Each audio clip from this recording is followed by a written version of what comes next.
Dave, John, Shane, Chad,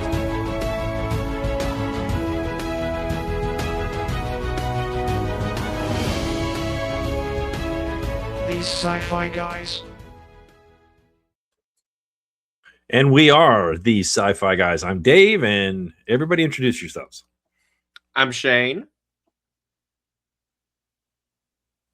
Oh, we're going in clockwise order? Listen, It doesn't matter. I know, but if we all go at once, it's a problem. I'm John. I cause issues around here. That's all I'm ever good for. Hello, guys. My name is Chad. And yeah, There you go. I waited. I didn't want to jump in because usually I start talking and John will start talking. I just kind of back off. Because I'm just like- delayed. I saw So the I'll- opportunity and I just went. I was giving John the delay. That way he can delay in. Get what I said there? Delay in. It's going to be a night, ladies and gentlemen. Yep. It's going to be a night. It's already a great start. We're a minute and 20 seconds in, and it's pandemonium already. You know. Rock and roll. Let's do this. Anyway, what movie are we talking about tonight? We're picking one from this year. We're not doing one. Usually, I mean, honestly, this is the newest, other than, well, let me rephrase that. This is the second movie we've done this year that's been from this year, because we did Mandalorian and Grogu. And now we're doing Project Hail Mary. Ryan Goslinger doing his best Castaway impression. Yes. Fair. Yes. I mean, a lot of similarities to Castaway. So anyway, let me move Shane over here because he's the one that is going to be giving us the synopsis of this movie. Shane, knock yourself out. All right. So here we go. When a sun-eating microbe threatens to trigger an apocalypse on the Earth, lone surviving astronaut Raylan Grace wakes up deep in space with amnesia and the fate of humanity on his shoulders. To complete his mission and to solve the cosmic crisis, he must team up with an unlikely alien engineer fighting to save his own dying homeworld. Wow. Okay. I never knew his name was Roland, whatever. I always knew it was Grace. Dr. like Grace. He was Grace Grace. the whole time. Yeah. So, all right. What'd you guys think of this movie? Just broad strokes here. We're not doing anything specific, just broad strokes. We're looking at CGI. We're looking at plot holes. We're looking at, a little bit of everything. I'm going to just say I'm not surprised at the quality, because I know when it came out, and this is probably one of the most recent we've ever watched. So I get quality. I get it was a blockbuster film written by a book, but I had no idea what the storyline was. I kind of figured out from the trailers, kind of apocalyptic man in space vibe. I thought it was going to be a lot more similar to the Martian. But honestly, this little, not campy, but just it was a little more happy-go-lucky than I thought, considering the world was coming to an end. And it really hit that hard at the front. And then as the story went along, I'm like, oh man, it really does well at balancing a very tough situation with a feel-good movie. And I think that's a very interesting balance, but I think they actually hit it well. And I haven't seen a lot of great success with that, because you usually lean too heavy one way or the other trying to do both. But for me, at least, it's actually one of the best adaptations of heavy with light. And I think it did very well at balancing that. Again, in terms of quality, I actually think this gets us back closer to the golden age of CGI.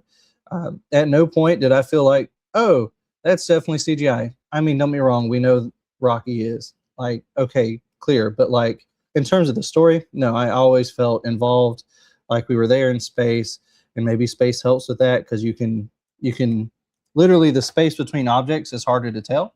I don't know. I just loved it. Striking visuals, great story. It's phenomenal to me. Yeah. I like the I like the visuals. I like the story. But only one thing I can say about it was a 2-hour movie, 2 hour and 20 minutes. Mm-hmm. It was a little bit long for something. I mean, granted, I get they were trying to probably take it out there and tell the story and not chop the story up to make it fit within the timeline. But there's some stuff that they can get rid of just a little bit, just kind of take a couple minutes off here and here. That way, you still got the gist of what it was doing. Yeah, It just that's forget the first hour. You watching them. Oh, you see him at the high school teaching, and then all of a sudden he gets asked to, "Hey, let's go. Do you want to do this?" It's always flashbacks. To me, I don't mind flashbacks. It's somewhat when I watched something like this before, it's hard to follow along and figure out what was going on and trying to get it picked up. This didn't do that to me. I thoroughly just understood. Okay, went back and you followed the characters along. It wasn't so much trying to tell a story real fast and go. So, I mean, if they shaved off a couple times and make it a little bit less than 2 hours or right at 2 hours, it would have still told a good story. You didn't need 20 minutes for them to show, hey, I made it to the Rockies homeworld and I'm teaching their small kids. Yeah. I mean, you could have showed that, but Yeah, I think they could have shaved a little bit. I don't think they could have shaved 20 minutes off, though. no. I mean, they could have shaved just I thought the school part was important to see what the world was dealing with. I mean, what did children think about it? I really thought that was important. I thought that was a major part of, especially when, what's her name? I loved her. She was awesome. When is it Eva? Sure. The German. Eva. We'll say Eva. Yeah. Yeah, her. I'll just say we'll call her Eva. So when Eva was, when she was like, you're a teacher and you don't want to do this, you don't want to save the humanity for them, and he's like, no, because he was scared to death. And one thing I really liked about this is I thought that this was the most realistic feeling of, hey, he was scared to death. He was like, no, I am not an astronaut. I don't know what to do. I mean, I thought that was, you see so many times in movies and movie tropes and stuff, oh yeah, I'll go do it. I'll be the savior. And they don't go through the struggles and all that. So Yeah. I think that the struggles really were a big part of this, as well as knocking him out and drugging him and saying, too bad, sucker. You're our only Yep. Obi-Wan Kenobi, you're my only hope. Boom, go. Because in reality, that's what would happen. Mhm. That really is what would happen.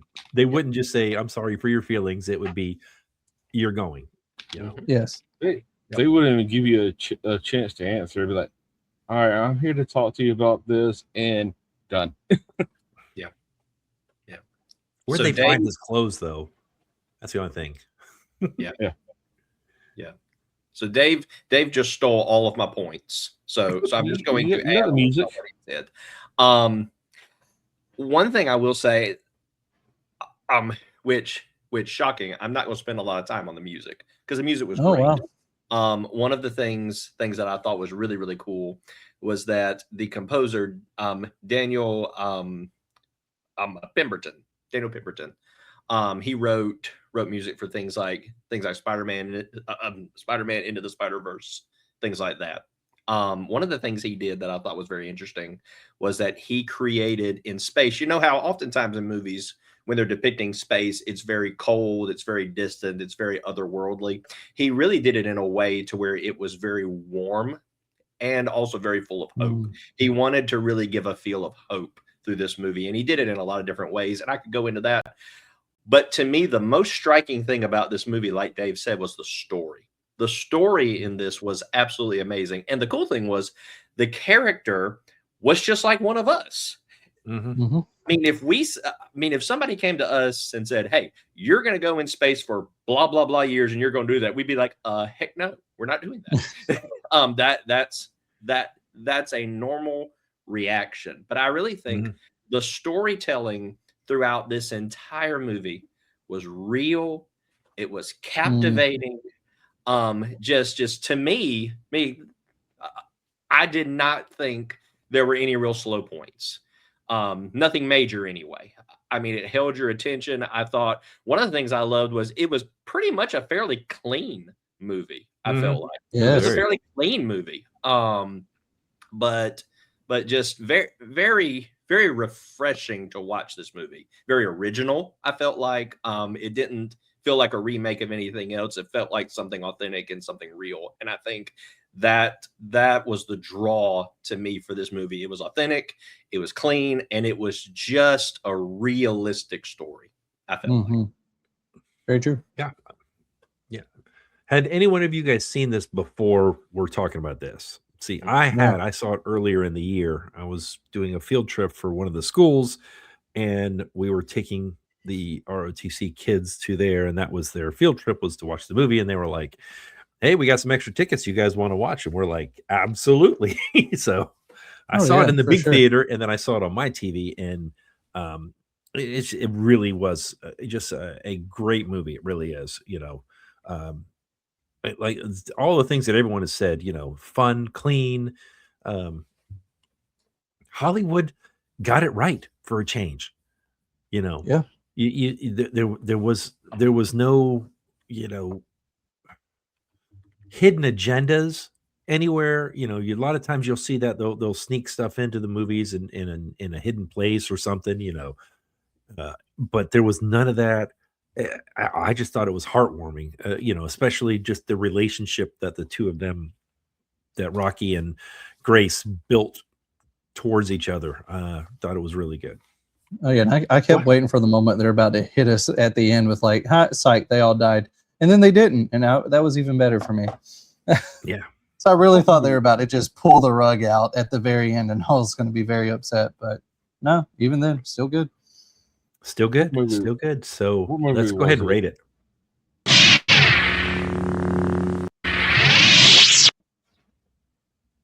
Chad, you were saying something before I hit the button. What were you saying? I said, there was another movie that was almost showed, and I think we watched it last year, that trying to communicate with the alien, like the lights. Oh yeah, Independence Day. One of the. No, it was the. Arrival. Arrival. There it is. Arrival. It was Arrival. Yeah. Do not mention Contact. I will. I didn't say that. I didn't say that. I said Arrival. Our fellow other podcaster did. So it's okay. It's okay, Chad. It is. Likes it that much. We all have our differences. That's right. We have our opinions. We all have our opinions, and some of us are wrong. Oh, okay. Let's see where you went with that. Hey, look, he pulled the rug out just like I thought the movie would. Yep. Yeah. Agree to disagree. We all, and this is the part actually where a lot of us disagree on, is right here, is our lightsaber rating. So in this part, we are going to rate this movie on a scale of 0 to 5 lightsabers. Shane, you go ahead and start us off. All right. So before I mention that, I will mention one more thing that I didn't know until just now.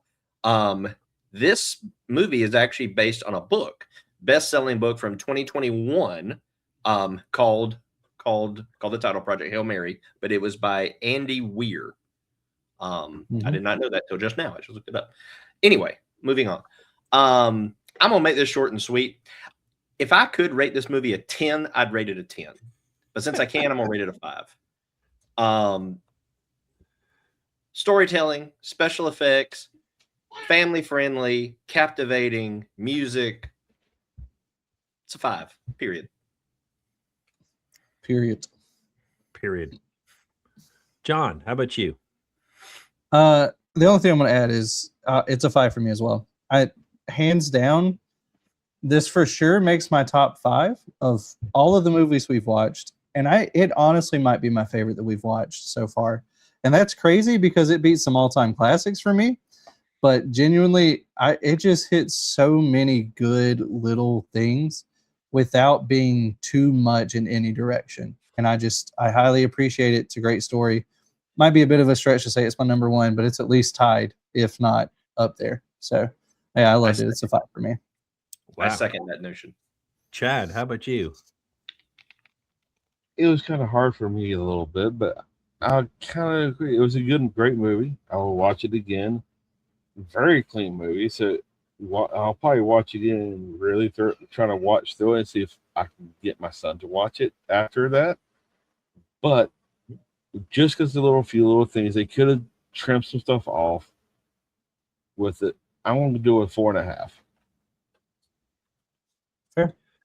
Yeah. Fair. That's fine. Everyone has their opinions. Yeah. It's okay to be wrong. It's okay.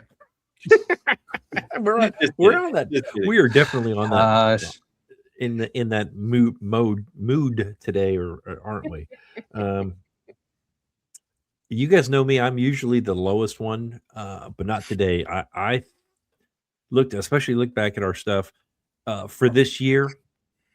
I think the only other one that I rated as high as I'm going to rate this was Guardians of the Galaxy, and I think this is kind of up there with it.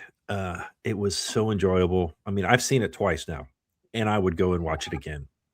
Mm-hmm. Definitely. So I'm going to give it a 5 also. Thoroughly enjoyed it. Like Chad was saying, I mean, there was a couple of parts where I was like, okay, you could cut that a little bit. There was a small plot hole when he said something about, hey, I've got 3 years worth of food. And then when the computer said it's going to take you 4 years to get back home, I was just like, okay, what are you going to do about food for a year? You know, The induced coma, his body would use less. That's not even a plot hole. Well, was he going to go into a coma? I mean, that was because he started to go back down. Okay, that's what I was. That was my assumption, at least. Yeah, no, I think might be a bold assumption. But I mean, I was just saying that's minute. I mean, if that's my biggest plot hole, that's minute. You know, I mean, especially with some of the movies we've seen. You know, very true. I enjoyed it so much. I mean, Hollywood finally got it right. I agree. They really did. They got it right. And if we could tell Hollywood, make more movies like this, make more movies where it's got a good ending. It gives us hope. It's not all Greenpeace, you know, hey, save the whales, save the world, do all this, you know, but it's like, okay, there is reason to have hope to try to figure out what's going on. And he did, you know, so much of it he did on his own. I mean, that just shows you how brilliant he was, you know, and how he was kind of wasting away as a teacher. I don't want to say that because 2 of you are teachers. So, you know, I mean, no. It's a valid statement, Dave. Yeah. but I mean, teachers are very important, but you know what I'm saying? He could have done so much more. Yeah. Well, based on what he was and his expertise. I mean, you know. Right. And you know, because all of his peers laughed at him about not needing water, you know, life doesn't need water, you know, is what made him think outside the box, which ended up doing what they needed to do. Yeah. Right. All right. Let's ask some questions here. All right. What moral or ethical questions does the film raise about creation, life, or destiny?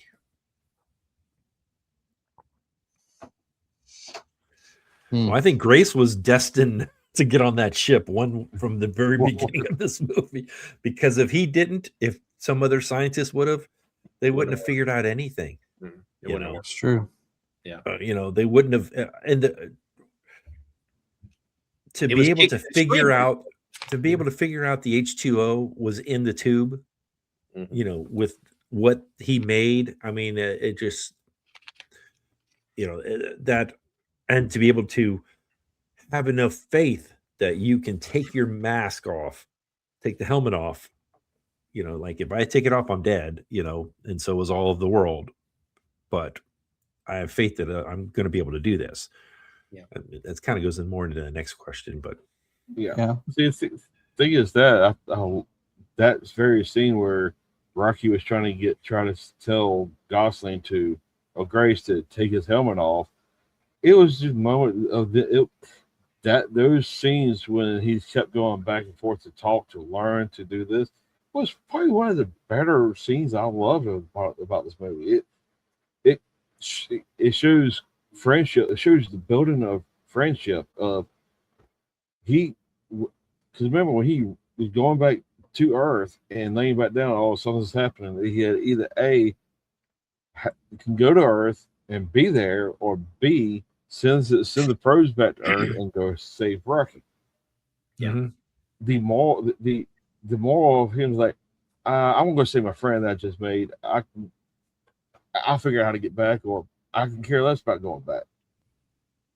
So to me, trying to go save Rocky was the potential point of, if you saw one of the points that you can take away from this movie is the friendship that you have now, or you got, will always be there. And to me, that's what Rocky was to him. He couldn't live without. Piggybacking on that, it's going back to the question, it's life. I mean, it's not just human life, it's all life. So Grace was like, okay, yeah, I could save my own people, but I know I can send the probes back. Mhm. So why don't I go save my friend, who then maybe we could get him back to his place too and save his people also, Yep. Yeah, I think to agree with Chad 100%. I think it's the friendship focus and the friendship aspect of this movie that is so powerful, and it's so engaging, because they are two so unlikely people to meet up and connect, and the way they connected was unbelievable. And I know part of it is because they were the only ones out there. There's nobody else to connect with, but the way that they did that in the story was absolutely unbelievable. And I mean, kudos to Ryan Gosling for the acting he did was unbelievable. Mhm. But I think the emphasis on friendship and a community is just such a powerful tone in this movie. Mm-hmm. Yeah, 100%. Just that idea of coming together and actually doing something productive, even when it all seems lost, which is both, I think, it's very fitting for the idea of destiny as well as like lack of control, because what got them there was very much a lack of control, but then they took a hold of their situation and really made it work. But that last ditch effort is such a strong theme in a lot of sci-fi, but I think they played very well into that, again, like you guys suggested, with the community idea. And I think that's what makes it so much more powerful, almost.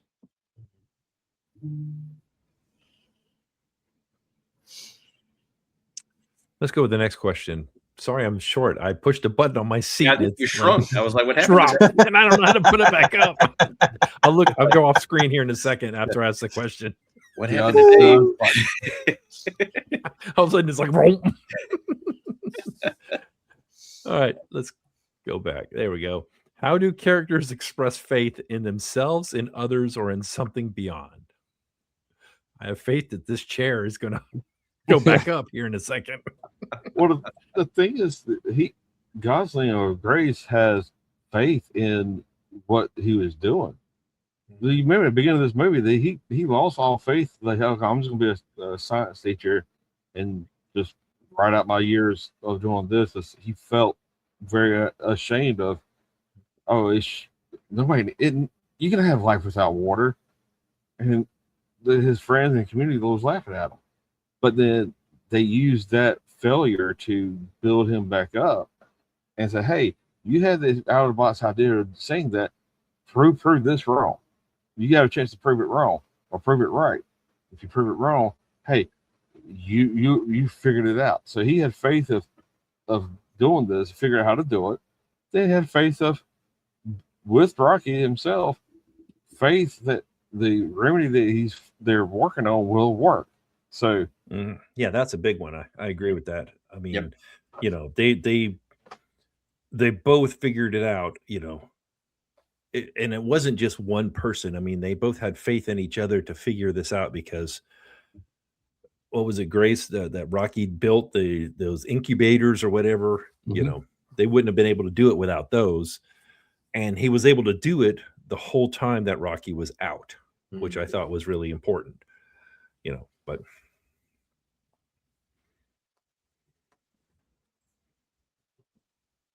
I mean, I was also just going to add this, the faith in not giving up, even when all seems lost. Again, it's kind of the same thing with the moral idea of, well, taking control of your destiny. But there was just that faith that there was a solution and they just needed to find it. And that idea that no matter what, there was one.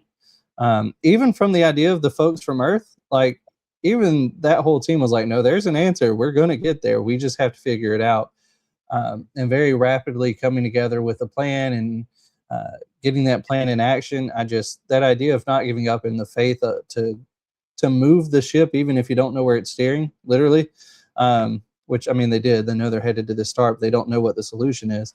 And so I think a lot of that ties into faith as a whole, which is extremely important just in general terms too. It's just that idea of not giving up. Yeah. I loved also how it took both of them to figure out a solution. It took both of them to find what they needed. It took Rocky's design of how to actually store them and keep them and grow. I mean, just the fact of both of them working together, these two unlikely people having faith in each other when they really didn't have any reason to. But for the fate of the world, for both their worlds, they had to make this work, and they did. yeah, absolutely. Absolutely. At this point, we usually fix or improve this movie. Do you guys have any ideas of, does it really need? I mean, we've all almost rated it 5s, so there's not really a point. This may be a little shorter movie because it was very enjoyable. Those of you out there in YouTube land, audio land, go watch this movie. Watch this movie. If we could tell you anything about this movie, is that they got it right. The science was right. John, I mean, you're the science guy. It, to me, at least on the surface, it seemed like the science was right. Am I wrong about that?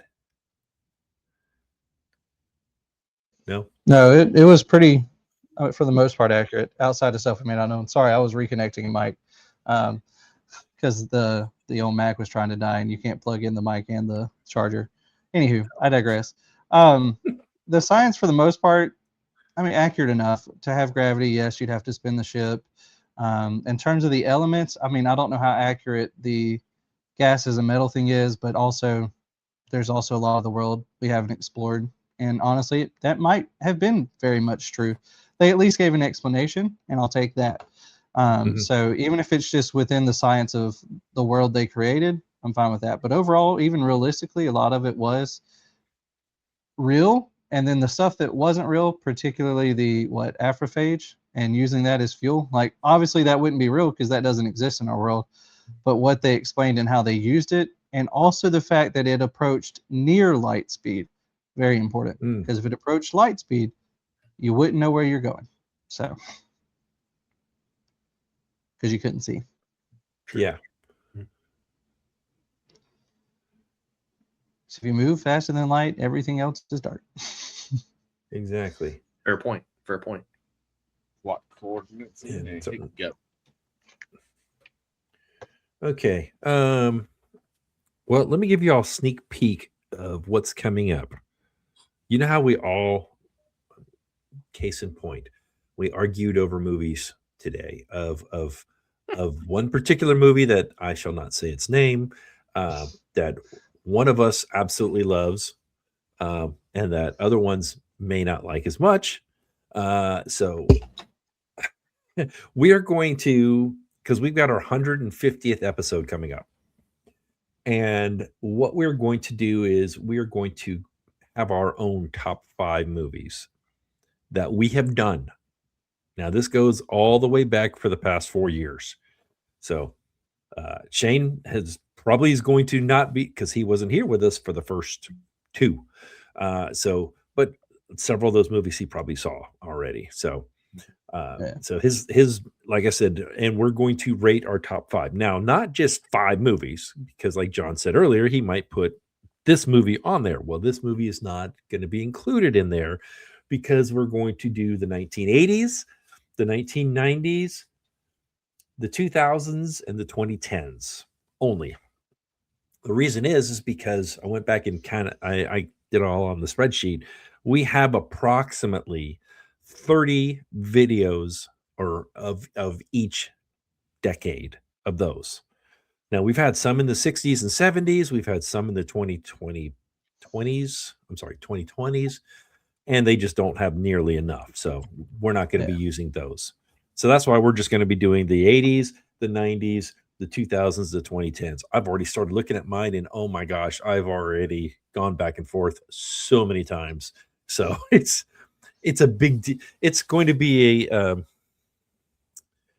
don't want to say it's going to be a daunting task, but it is to break down your top 5 movies. And when I say top 5, it's going to be a little different. It's not going to be like we're doing these, because these we look at, everything. Part of the thing one of the things I really want to put in there is rewatchability. If you were flipping the channels and that show was on, would you stay on it or would you go to something else? Yeah. What else did I put? And just pure enjoyment and rewatchability and pure enjoyment. So, and I even text these guys. I said, "Will contact be on Shane's list?" There's a possibility. Just saying. I'm not going to give it away. There's a possibility. Just saying. So anyway, that's coming up here. I'm okay being wrong. It's okay. It's my opinion. That is your opinion. So anyway, anybody else got any closing remarks or anything that we missed on the show on this movie? No, everything's good. All right. Well, with that,